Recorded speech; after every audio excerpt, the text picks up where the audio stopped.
Subscribe to our channel and press the bell icon to never miss an update from Rouse IAS. Join the only official Telegram channel of Rouse IAS Study Circle and never miss out on any updates. Hello and welcome to Rouse IAS DNS, the what, why and how of newspaper analysis from the perspective of UPSC Civil Services Examination. In today's DNS, we are going to have discussion on today's newspaper, The Hindu, Delhi edition, dated 21st March 2021. The articles which we are going to cover today have been displayed on your screen. Let's begin. India-US resolve to deepen strategic cooperation appears on page number 1. And so India yesterday resolved to intensify defense cooperation with the United States, and this announcement was made by Defense Minister Mr. Rajnath Singh, who held talks with US Secretary of Defense General Mr. Lloyd James Austin III, who described the partnership as a central pillar of American policy for the Indo-Pacific. They acknowledge the fact that we have foundational agreements which are GSOMIA, LEMUA, COMCASA and BECA or BECA. And they discussed steps to be taken to realize the full potential of these foundational agreements. So these set of 4 agreements which United States signs with its defense partners are known as foundational agreements. So in this particular discussion, we'll understand that what is the significance of signing off these 4 set of foundational agreements between India and United States, how it is reflective of increasing trust between the two countries, and what are the challenges which these two nations still need to resolve in order to make full use of these foundational agreements. In the course of discussion, we will also understand what these agreements denote and what are the practical utilities of each one of them. Let us start by first understanding that as soon as the two nations come closer as far as the defense ties are concerned and their national interests converge or they align together, how is it reflected in their defense ties? So of course, if a country A is technologically very advanced as compared to the country B, and if they are coming together, A is bound to sell a lot of defense equipments to country B, and if A does not trust B, then they would not sell, and for that they need to sign certain agreements. For example, some agreements which would make it impossible for the country B to give access to country C to the defense equipments which have been sold by country A. Of course, because country A doesn't want these technologies to be transferred to country C, that is a kind of first level of development or the building up of trust between these two nations. Once that is done, of course, the next stage would be to design a common communication platforms of the systems which will enable seamless transaction of information to and fro from A and B. Of course, that should be encrypted, which should not be accessible to any adversary of either A or either B. And so that has to be chalked out in a form of an agreement. Let's say that is also done. Then the third stage of building trust as far as defense ties are concerned is use of common facilities, and that is very tricky because if B is going to use, let's say, a defense airport or a naval port of a country A, of course they will get to know and to learn a lot of things which A might consider as secret. For example, if an Indian Air Force pilot visits an aircraft carrier of United States, they are going to look into the functioning of aircraft, what technologies do they have and everything. And so there needs to be a level of trust so that the information learned by B are not transferred to any other adversary. And finally, the epitome of trust comes, or the final destination of defense ties is the sharing of real-time intelligence. That could be geospatial intelligence, that could be ground level intelligence, any kind of intelligence if it is shared between two countries on a real-time basis. For example, if CIA comes to know about some terrorist movement in other country, if they think it is relevant to India, they are sharing it and there is a trust, and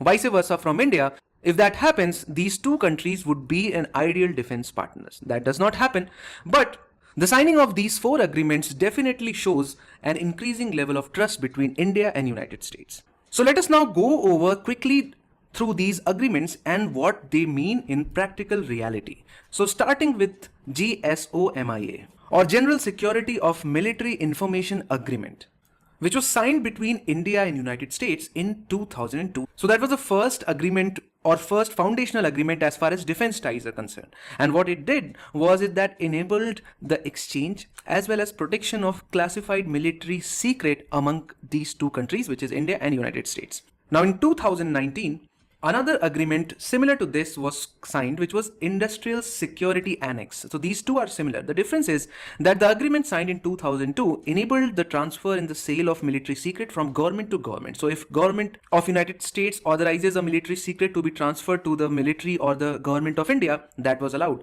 But the sale from private to private was not allowed, which was done in 2019. So this was the first set of agreement. Now what it will do in reality, or how it will change the scenario? So it will enable greater industry to industry collaboration for co-production and co-development in defense sector.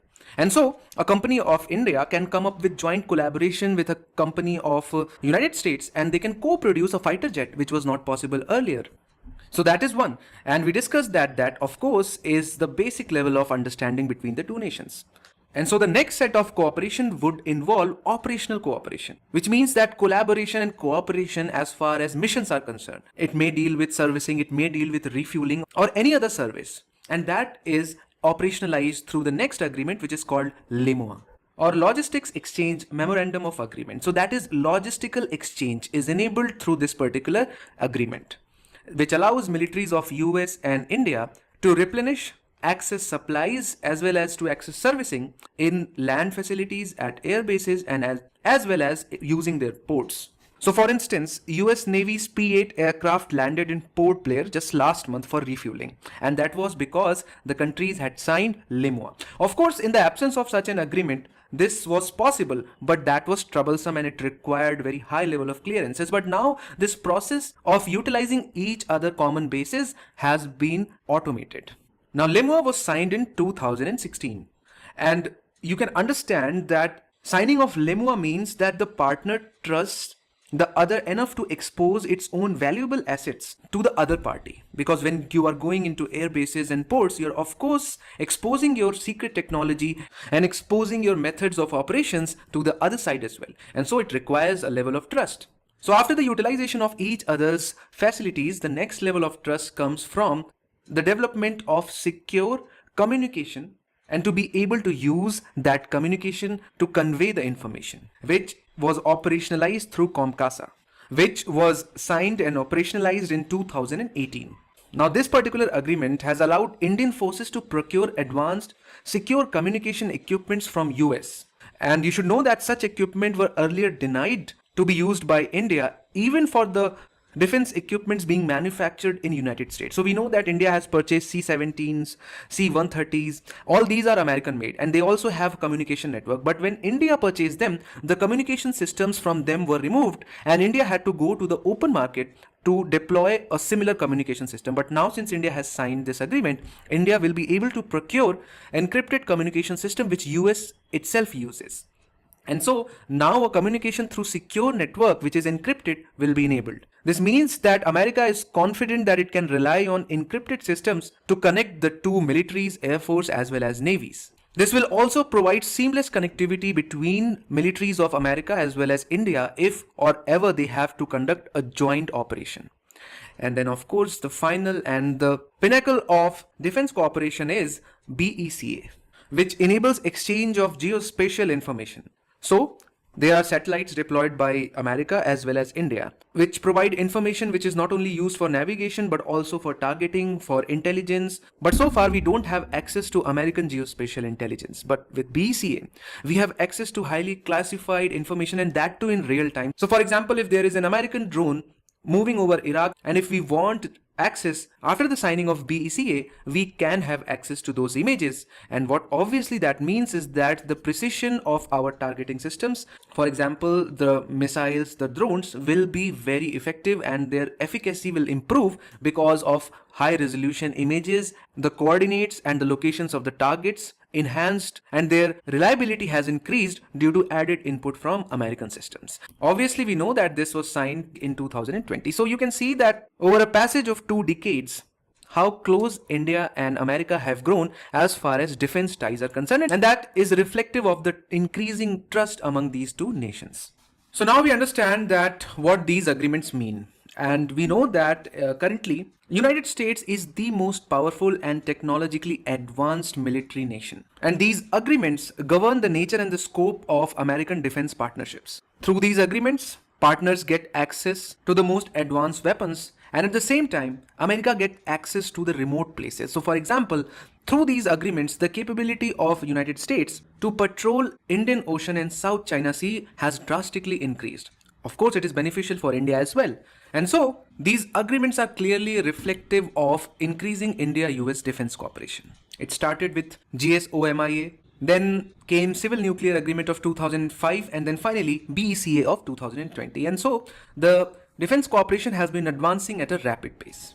We also know that US has relaxed restrictions on technology trade in India's favor considerably, and it designated India as a major defense partner. And somewhere it is also indicative of convergence of common vision between India and America as far as Indo-Pacific region is concerned, where both countries, along with Japan and Australia, are increasing their military cooperation. Most of these countries ultimately use defense weapons manufactured by America, be it Japan or Australia. And so, US built platforms used by partner countries which can talk to each other, which can operate each other facilities and share the common operational information will go a long way in countering the increasing influence of China in Indo-Pacific region. But this is easier said than done. There are challenges which have the potential to destroy the level of trust which have been built up between US and India.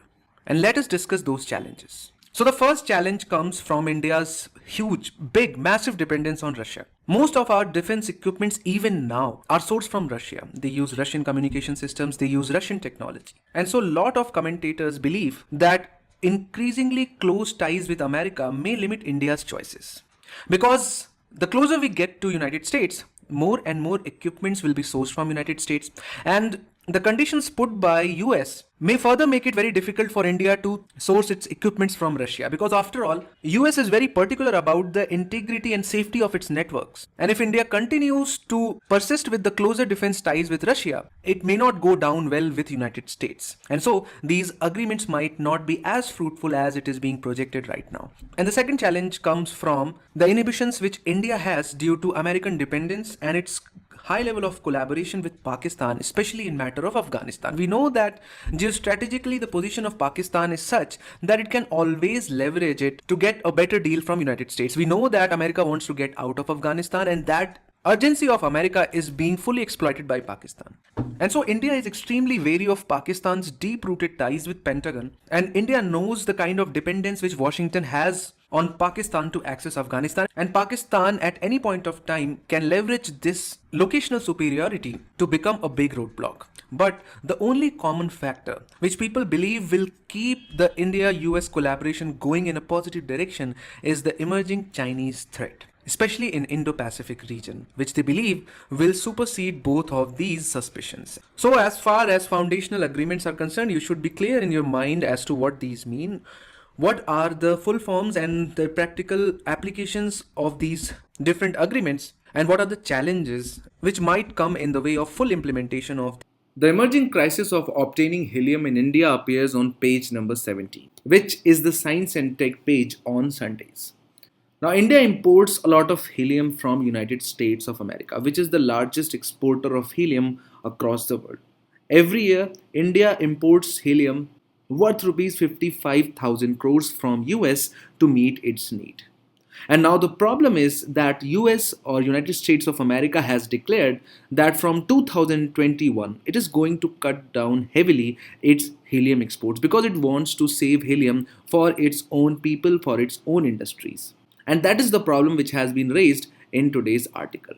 And since the author has been involved in nuclear industry and has dealt with a lot of projects which deal with helium production, he suggests a solution. He says that India's Raj Mahal volcanic basin is the storehouse of helium trapped for billions of years, since the very birth of our Earth from the sun. And he says that at present his group is mapping the Raj Mahal basin extensively for future exploration and harnessing of helium. Now, as far as science and technology is concerned, the questions in UPSC often deal with the application or uses of particular technology or any other element. For example, consider this. With reference to carbon nanotubes, consider the following statements. And all of the statements are some or the other application of carbon nanotubes. They can be used as carriers of drugs and antigens in the human body, which is correct. They can be made into artificial blood capillaries for an injured part of human body, which is also correct. They are also used in biochemical sensors And carbon nanotubes are biodegradable, definitely. And so the right answer was 1, 2, 3, and 4. Now, carbon nanotube is one such thing which appears in newspaper very often. But all these uses might not be there in the newspaper. And similarly, since helium and its import in India is now going to become an issue, what we are going to do is that first we'll understand the properties of helium, we'll look at its abundance, and then finally we'll look into the uses of helium gas. Starting with the very basics of chemistry, atomic number of helium is 2, its symbol is He, its atomic weight is 4 because it has 2 neutrons and 2 protons, and it is a noble gas. So, noble gases are generally, in normal pressure and temperature conditions, chemically very less reactive, or you can say they are chemically inactive. So, generally, they don't react with agents of chemistry, and they are also often odorless and colorless. And there are 6 naturally occurring noble gases, for example, helium, neon, argon, krypton, xenon, and radon. And so it belongs to the same group. It is an inert gas. It is the second lightest element, of course, after hydrogen. And it is colorless, odorless, and tasteless gas that becomes liquid at minus 268 degrees Celsius, which is very, very close to absolute zero temperature. The boiling and freezing points of helium are lower than those of any other known substance. And one of the peculiar properties of helium is that it is the only element, there is no other element, which cannot be solidified by sufficient cooling at normal atmospheric pressure. So, if you take any other gas, you apply high enough pressure, ultimately you will get liquid. But this is not true as far as helium is concerned. And so it is necessary to apply pressure of around 25 atmospheres at temperature of 1 Kelvin, which is minus 272 degrees Celsius. Only then it will convert to solid form. Otherwise, even if you apply the highest of the pressures at room temperature, it won't convert into solid. And now the question is, where is it and how is it found? And so if we look at the universe level abundance, helium constitutes about 23% of the mass of the universe and is the second most abundant element after hydrogen across universe. And helium, just like hydrogen, is concentrated in stars where it is synthesized from hydrogen because of the nuclear fusion. When two hydrogen atoms fuse, it leads to the formation of helium. But what about Earth? Because we cannot extract helium from the universe as of now. If we look at the overall abundance of helium, it is 0.0005%, which is very, very less amount or very, very low concentration of helium. And why is it so? When it is one of the highest elements across universe level, why is it so less on Earth? And the simple reason is that it is so light that the gravity of the Earth is not sufficient to keep it inside the atmosphere, and so it leaks into space. Also, all the helium present in the rocks are also declining because it's so small that it slips through the holes in rocks, and so even if we don't use helium, it would eventually be finished from the surface of the Earth over time. If we talk about small amounts wherever they are present, they occur in radioactive minerals, meteoric iron, and mineral springs, and great volumes of helium are found as component in natural gas in United States. And in the natural gas which is being extracted from United States, the concentration is as high as 7.6%. So overall 0.0005%, but in some places in US it is as high as 7.5%, and that is what makes the United States the larger producer as well as exporter of helium gas. But helium is a finite resource. It will be exploited someday, and that is what has led to concern in US, and it has announced a policy to gradually reduce the export quantity, and that is why we are concerned. Although smaller supplies have been discovered in Algeria, Australia, Poland, Qatar, and Russia. Now, what are the uses of helium? Because that is what becomes important from the perspective of prelims examination. Where do we use helium? And now remember that one of the most important properties of helium is that it is inert. It is chemically inactive even at very, very high temperatures. And so that is what makes the helium a very, very useful element. Because the problem is that whenever we are doing some very high temperature reactions, oxygen is present even in small amounts, and it impacts the outcome of the reaction. And so we want a kind of atmosphere where the reaction is taking place which does not involve itself into the reaction and how it proceeds. And so that is why helium is used as cooling medium for Large Hadron Collider and in the superconducting magnets in MRI scanners as well as NMR spectrometers. It is also used to keep satellite instruments cool. Now, because it has very low density, it is often used to provide buoyancy to a lot of stuff, especially all the decorative balloons which rise themselves in the air or in atmosphere use helium. Because it is very unreactive or chemically inactive, it is used to provide an inert protective atmosphere for making fiber optics and semiconductors, even for arc welding. Also, helium is used to detect leaks, such as in air conditioning systems. And also, it is used to inflate car airbags once the accident has occurred because of the quality that it is a very high diffusion rate. Because it has very low weight, it quickly diffuses itself into a room, and so that is why both for detection of leaks as well as for filling up of car airbags. Helium also has applications as far as deep sea diving is concerned. We know that deep sea divers take the oxygen in the pressurized in the cylinders and they dive deep. Now, as they dive from the surface, as they go down, the pressure increases because there is a lot of water above them, and so the pressure increases.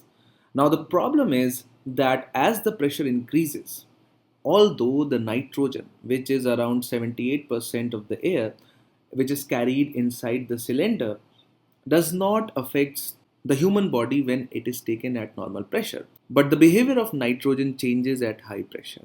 And so to minimize that impact, helium, which we have already understood that even at high pressure is chemically inactive and does not impact human chest or brain or its functioning. And so that is why deep sea divers use a mixture of 80% helium and 20% oxygen. And so helium replaces nitrogen as far as these divers are concerned. Then helium neon gas lasers are used to scan barcodes in supermarket checkouts. Also, a new use for helium is helium ion microscope that gives better image resolution than a scanning electron microscope. So these are the most prominent as well as important uses of helium as far as humans are concerned. This article is from page number 1. Niti Aayog's vision for Great Nicobar ignores tribal and ecological concerns. See, the phase 1 of Niti Aayog's holistic and sustainable vision for the Great Nicobar has been kind of kick-started. The phase 1 of the plan will take around 18% of the total area of Great Nicobar Island. The plan is to come up with a transshipment port at the South Bay, a rapid transport system running parallel to the coast, a free trade zone, warehouse complex, and other infrastructures. Altogether, the holistic and sustainable vision for Great Nicobar Island, this plan of Niti Aayog, will take around 27% of total area of Great Nicobar Island. These projects on the island will be implemented by Andaman and Nicobar Islands Integrated Development Corporation. Just be aware that the chairman of this corporation is the Chief Secretary of Andaman and Nicobar Island Administration. Previously, Niti Aayog came up with a plan for sustainable and holistic development of Little Andaman Island.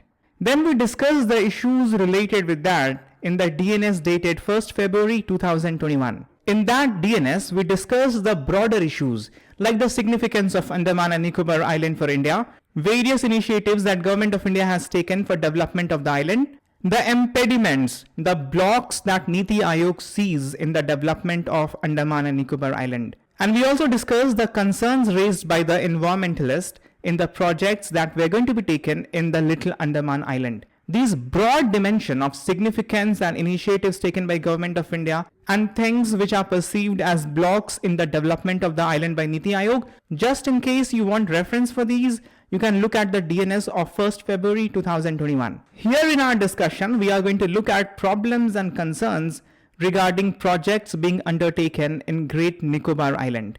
First of all, to kickstart the Niti Aayog's plan of sustainable and holistic development of Great Nicobar Island, National Board for Wildlife has denotified the Galathea Bay Wildlife Sanctuary, the entire sanctuary. This was done on 5th February 2021. This denotification of the Galathea Bay Wildlife Sanctuary will ease the stringent environmental regulation. Let me first show you where Galathea Wildlife Sanctuary is. This is the Galathea Bay and this is Galathea National Park. The sanctuary is within the national park. The Galathea National Park is in the Great Nicobar Island. In the northern Great Nicobar Island, you also have Campbell Bay National Park. Great Nicobar Island is the southernmost island of Andaman and Nicobar Island group. The southernmost point of Great Nicobar Island is the Indra Point, which is the southernmost point of Indian territory. If you observe in the map, you will see the proximity of Great Nicobar Island with the Sumatra Island of Indonesia. Now coming back to the news, Galathea Bay Wildlife Sanctuary has been denotified by which body? By National Board for Wildlife. I must tell you that denotification of any wildlife sanctuary or any national park requires recommendation of National Board for Wildlife. This provision is there within the Wildlife Protection Act 1972. Also, you have to know that approval for this, for denotification of wildlife sanctuaries and national park, that must also come from Supreme Court. Supreme Court via its order in 2000 has directed that there shall be no de-reservation or denotification of national parks and sanctuaries without the approval of the apex court. So what you have to remember for the prelims exam is this: the request for denotification that can come from the state government via State Board for Wildlife, but that request ultimately has to be cleared by National Board for Wildlife, and that must also be accepted by the Supreme Court. In case of tiger reserves, the request for any alteration of boundaries that has to be cleared by National Tiger Conservation Authority, and then it has to be approved by National Board for Wildlife.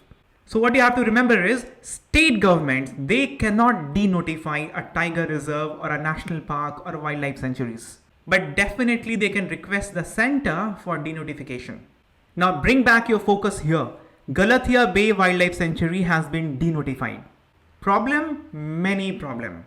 First of all, there seems to be inconsistency in the plan, outlook, the policy of government. On one hand, you are denotifying a wildlife sanctuary. On the other hand, you are declaring the same as important marine turtle habitat, an important coastal and marine biodiversity area. Ministry of Environment, Forest and Climate Change has recently released Marine Megafauna Stranding Guidelines and very important National Marine Turtle Action Plan. This was released towards the end of January 2021, on 28th of January. Denotification of this wildlife sanctuary happened on 5th of January. But when denotification happened, National Marine Turtle Action Plan was already in the final stage of draft and was about to be released. But perhaps National Board for Wildlife was completely unaware of this. So the wildlife sanctuary was denotified, but the same wildlife sanctuary was declared as important marine turtle habitat. Allow me to digress just a little bit, because National Marine Turtle Action Plan has been released for the first time. It becomes important for the coming prelims examination, and you have to prepare turtles under the list of important faunas. The most important turtle in the context of discussion on Great Nicobar is giant leatherback turtle. Giant leatherback turtle and Nicobar megapode, these two are the most important charismatic species of Great Nicobar. In the context of olive ridley turtle, you must have read that these turtles, they do mass nesting at the mouth of rivers, important rivers of Odisha like Rushikulia, Dhamra. Similarly, at the mouth of river Galathea in the South Bay, giant leatherback turtle does the nesting. And this perhaps is the reason why Galathea Wildlife Sanctuary was declared in 1997. For the coming prelims examination, you must know that there are 5 species of turtles in Indian waters: olive ridley turtle, green turtle, loggerhead turtle, hawksbill turtle, and leatherback turtle. Out of these 5, olive ridley, leatherback, and loggerhead are vulnerable in the IUCN Red List. Hawksbill turtle is critically endangered, and green turtle, they are endangered. For leatherback turtle, you must remember they are the biggest of all the 7 turtles found all over the world. They are found all over the oceans except Arctic and Antarctic, and in the Indian Ocean water, they are found to be nesting in Indonesia, Sri Lanka, and Andaman and Nicobar Islands. So in India, the Andaman and Nicobar Islands are the only nesting site for leatherback turtle. Apart from leatherback turtle, there is another very important endemic species in the Great Nicobar called as Nicobar megapode. First of all, you must know that Nicobar megapode, they are unique to the Nicobar Islands. They are not found anywhere else apart from few islands of Nicobar. It has been categorized as vulnerable in the IUCN Red List of Threatened Species. Megapode are kind of birds similar to chicken, but they have nesting site on ground. This is how it looks. After the wildlife sanctuary was denotified on 5th of century, no time was lost in approving the zero extent ecologically sensitive zone for the Galathea National Park. It was done on January 18. See, eco-sensitive zones, they are ecologically fragile areas within 10 kilometers around protected areas. So it's a kind of extended protection given to areas around national parks and wildlife sanctuaries. It is declared via notification by Ministry of Environment, Forest and Climate Change, and it is done within the provision of Environment Protection Act 1986. Remember that this limit of 10 km is not very stringent. Eco-sensitive zone can extend beyond 10 km as well. The basic aim is to regulate activities that will be detrimental to the fragile ecosystem in and around the protected areas. Once the Galathea Wildlife Sanctuary does not remain a wildlife sanctuary since it has been denotified already, so it became easier to also declare it as zero extent ecologically sensitive zone. Government via notification can reduce the extent, meaning from 10 km the extent can be reduced to 8 km, 6 km, 2 km. It can also be reduced to 0. That is called as zero extent ecologically sensitive zone. Effectively, it means that it does not remain ecologically sensitive zone. That also has been denotified. The only problem with that is when the notification was in the draft stage in October 2020, it talked in great detail about the park's ecological uniqueness. For instance, it is part of UNESCO World Heritage Site. It has one of the best preserved tropical rainforests in the world. It has rich reserve of flora and fauna. And there are some important species like Nicobar wild pig, Nicobar tree shrew, Nicobar crest serpent eagle, Nicobar paradise flycatcher, Nicobar megapode, as we have talked about this. For the coming prelims examination, you must know the IUCN status of these species. And you must remember that Nicobar megapode has vulnerable status and Nicobar tree shrew has endangered status. The draft notification also highlighted that the park is home to indigenous Shompen community. But despite highlighting these facts, now the area around the Galathea National Park has been declared as zero extent ecologically sensitive zone, meaning the status of ecologically sensitive zone has been taken away. But however, the area still remains under Coastal Regulation Zone 1. Similar to ecologically sensitive zone, Coastal Regulation Zone governs human and industrial activities close to the coastline. ESZ was for area in and around protected areas. CRZ is for area along the coastline. Coastal Regulation Zone is also declared by Ministry of Environment, and this declaration is also under the provision of Environment Protection Act 1986. The zonation is done into 4 categories 1, 2, 3 and 4. Areas under Coastal Regulation Zone 1 gets the highest protection.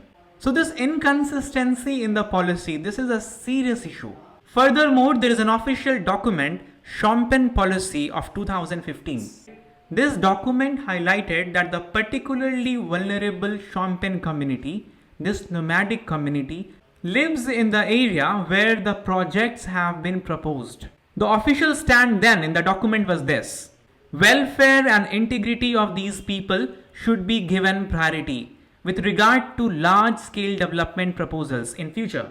And it also mentioned then, such as transshipment port, container terminals. But perhaps now the stand has been reversed. Side by side, I must also tell you that for the coming prelims examination, you must be aware that in Andaman, you will get 4 important tribes: Andamanese, Sentinelese, Zarawa and Ongs. In Nicobar, you have 2 important tribes, Shompen and Nicobaris. And must I also tell you that Andamanese, Sentinelese, Zarawa, Ongs and Shompen, these 5 are also particularly vulnerable tribal groups. You must remember, Nicobaris, they are not particularly vulnerable tribal group. So among the 6 tribes that you remember for Andaman and Nicobar Islands, Nicobaris are not particularly vulnerable tribal group. The rest of the 5 are. Further, if you go ahead from ecological, environmental and sociological tribal concern, there are also geological concerns. But one study of 2019 has cleared the area to be fit to be chosen for port development. It said that the topography of the island is best suited, which has not been damaged even by the tsunami of 2004. But however, the counter argument is loss of life and property back then was limited because Great Nicobar coast was largely uninhabited. But now when you are doing investment and you're creating infrastructure and you will do property construction, then obviously you will make life and property as socially and geologically vulnerable. There is a report by Earthquake Engineering Research Institute which says that when the coast of Nicobar witnessed 8-meter high tsunami, the lighthouse at Indra Point, the southernmost tip of the Great Nicobar Island, was on high ground. But now the same point is underwater. There has been land subsidence of about 3 to 4 meters. The region is definitely geologically vulnerable because Andaman and Nicobar Island, as you would know from your geography knowledge, they are the southward extension of Arakan Yoma range of Myanmar. This is how the underwater extension of Arakan Yoma range has happened. Arakan Yoma range itself is extension of Purvanchal Hills, and Purvanchal Hills themselves are extension of Himalayas. So definitely this region is going to be geologically vulnerable. The Andaman and Nicobar Island, this region, it lies in the subduction zone. There are 3 subduction zones here. Look in the map. This is the Sumatra subduction zone. Here we have Andaman subduction zone. And then towards the north, we have Arakan subduction zone. Because of these subduction zones, the Andaman and Nicobar Island, the entire of it, they are highly prone to tsunami. Environmentalists are pointing out that environmental impact assessment has not been done before beginning with the execution of the plan for holistic and sustainable development of Little Andaman and Great Nicobar Island. And hence this Niti Aayog vision raises lots of ecological, environmental, tribal and geological concerns. This article from the Science and Tech page titled Detecting the Unified Call of Black Holes. This article is from the Science and Tech page of today's newspaper, Detecting the Unified Call of Black Holes. The article talks of gravitational waves. Specifically, it focuses on stochastic gravitational wave. Those gravitational waves that comes from one particular event. Event like merger of black holes. The article highlights the importance of studying these stochastic gravitational waves. They reveal the structure of the universe around us. Just like the cosmic microwave background radiation, they gives us the information of the early universe. See, some 13.7 billion years ago, Big Bang happened. In Big Bang, energy was rapidly getting converted into mass. So atomic fusion was happening and different elements were being created back then. In this process, radiations were being released. Our Earth is only 4.5 billion years old. So the radiation that we observe now, when the universe is already expanding and accelerating, these radiations have suffered from our reference red shift. So it appears that the wavelength of these radiations have decreased. The energy have decreased. So much so that it now appears to be coming in the range of microwave. But these radiations were of very high energy. But in our reference point at this time, it appears to be microwave. And it is all over the universe. So they are called as background radiation, or more particularly cosmic microwave background. Similarly, stochastic gravitational wave, they reveal the structure at present around us. But there are 2 components of these stochastic gravitational wave. One is called as isotropic because this component is same in all direction. The intensity, the wavelength, that remains the same. The anisotropic component, that is direction dependent. The gravitational wave that has been detected by LIGO and other instruments so far, they are anisotropic. The isotropic component are very weak. We have not detected them so far. But researchers from India, they are developing radiometer algorithm. It is said that this algorithm will help us detect anisotropic component. And when we will be able to do that, that would be a watershed moment in cosmology. From the examination perspective, you have to basically know two things here. Number one, the basics of black holes, and number two, the basics of gravitational waves. We have covered both these topics elaborately before. Here I am appending the video for the same. Let's have a general understanding of black hole. I'll give you only so much information which is important for the exam. We will not get into technicality of the topic because it is hugely technical.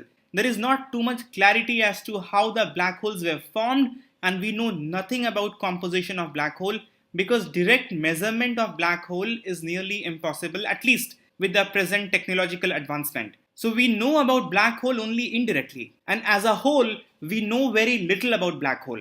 So I'll give you so much what we know and so much what is important for the exam. The general understanding of black hole that you must have is that it refers to a point in space where matter is so compressed as to create a gravity field from which even light cannot escape. It is a hugely dense space. So dense that it can be said that large galactical objects have been compressed to a point. There is one very important fact that you must be aware. When Albert Einstein was trying to explain the universe, the relationship between space, time, gravity and matter, and he was in the process of developing his general theory of relativity, he happens to realize that his theory is predicting something. The possibility of a particularly mind-boggling phenomena which now we call as black holes. Of course, he was the first one to realize that his theory is giving a conclusion for the existence of very dense space, which now we call black holes. But the fact is that he himself was not convinced that such a thing can exist. So he gave the opinion that this is a theoretical prediction, but practically such a thing will not be observed. But we have just seen that Mr. Roger Penrose in 1965, working along with Stephen Hawking, gave a theoretical proof for the existence of such a system. And for that he has been given the Nobel Prize. Mr. Penrose also gave some sort of explanation as to how the black holes are formed. And this is a general understanding that super dense objects. And now this is a general understanding that black holes or super dense objects are formed when heavy star collapses under the weight of their own gravity. Once they collapse into the weight of their own gravity, they become even more dense and start attracting the objects around them, becoming more and more dense and more large, and it covers considerable area around it.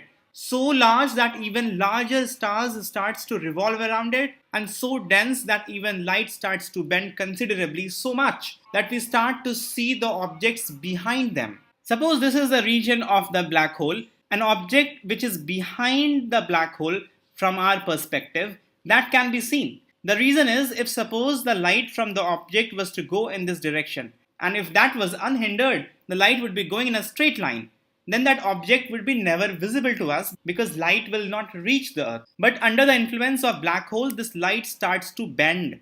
And when it starts to bend, it follows a curve. And now this light reaches the earth. So this way we will be able to see the object behind the black hole. In April 2019, Event Horizon Telescopes gave the first picture of a black hole. This black hole was from the nearby galaxy M87. Because the black hole M87 is much larger than Sagittarius A star, the black hole of our own galaxy, so it is easy to observe. And this black hole is around 55 million light years away from us. See, the theoretical interest in black hole was always there. Ever since Einstein formulated his theory of general relativity, that was a natural conclusion coming from his theory. But no one was convinced, not even Einstein himself.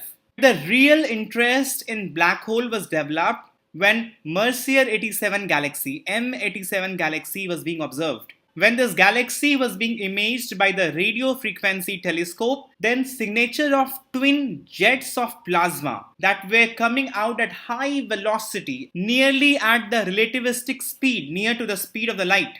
And it was reaching well beyond the galaxy, into the intergalactic space. When this was observed, obviously the question was begged as to what is making them to move at such a high speed. It was also observed that the gas clouds in the central region of the galaxy were moving at enormous speeds, both towards and away from us.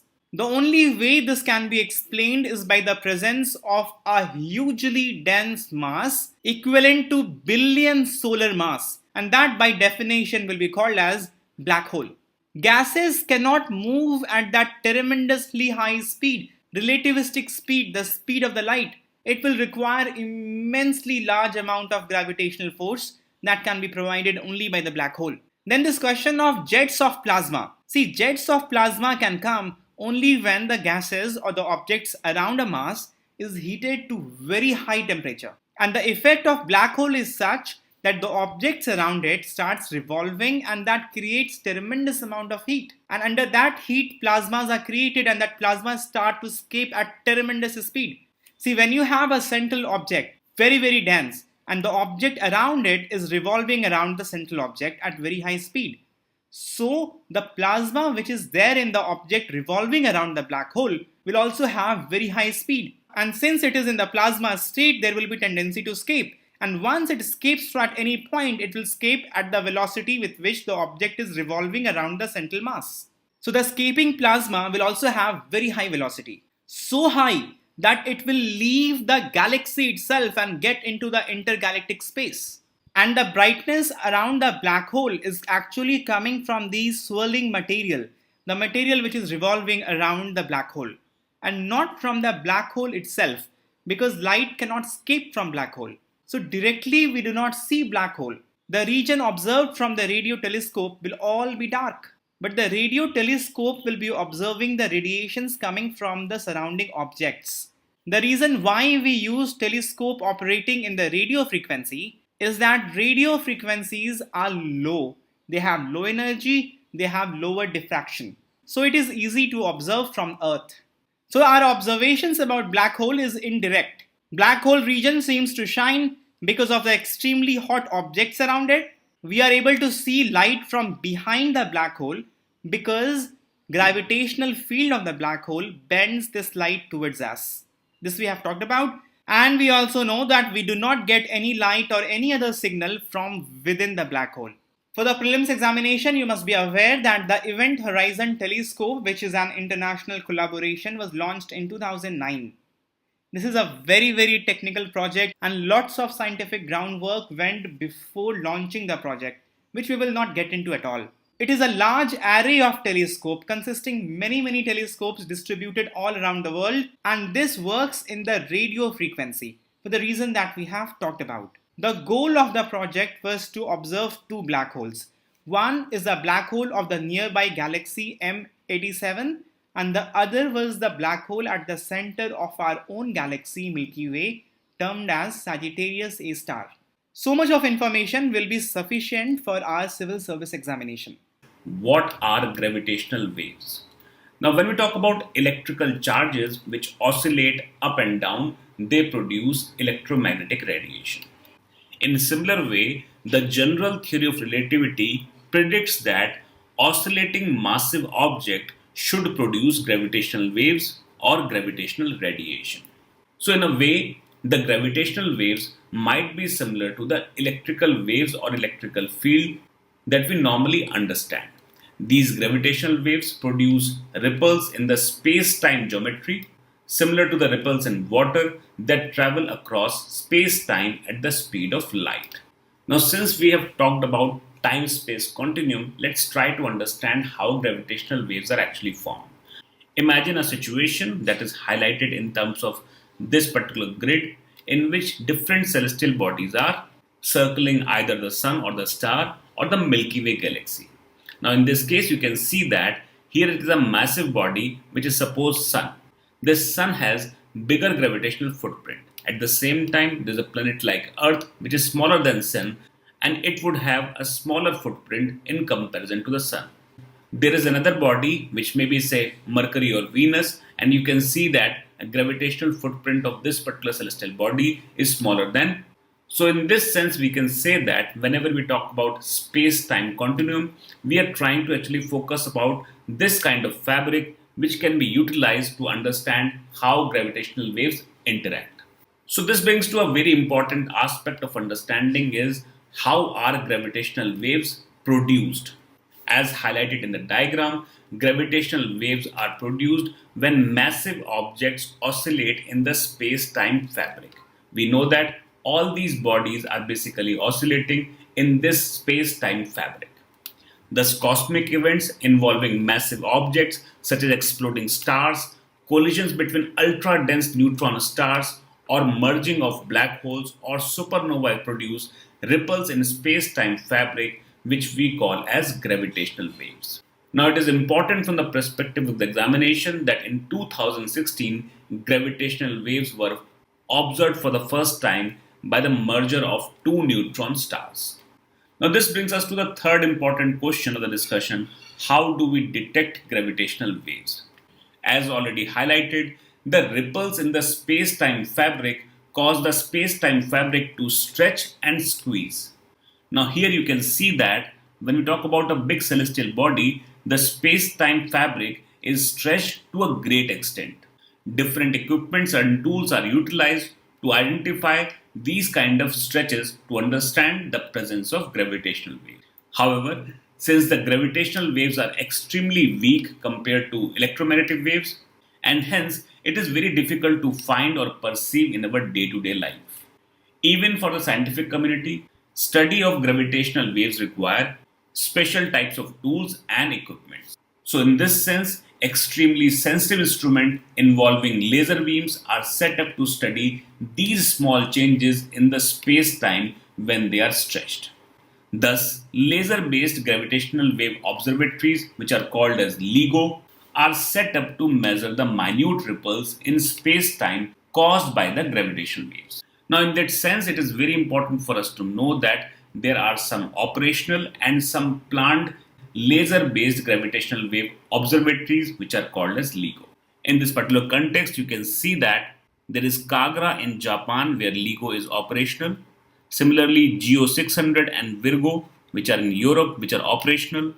You can see that LIGO Hanford, LIGO Livingston, and when we talk about India, a LIGO has been planned in the Hingoli district of Maharashtra. So we can see that this topic is very important from the perspective of science and technology, and it is expected that in the coming prelims examination, you might find one or two questions which are based on this particular topic.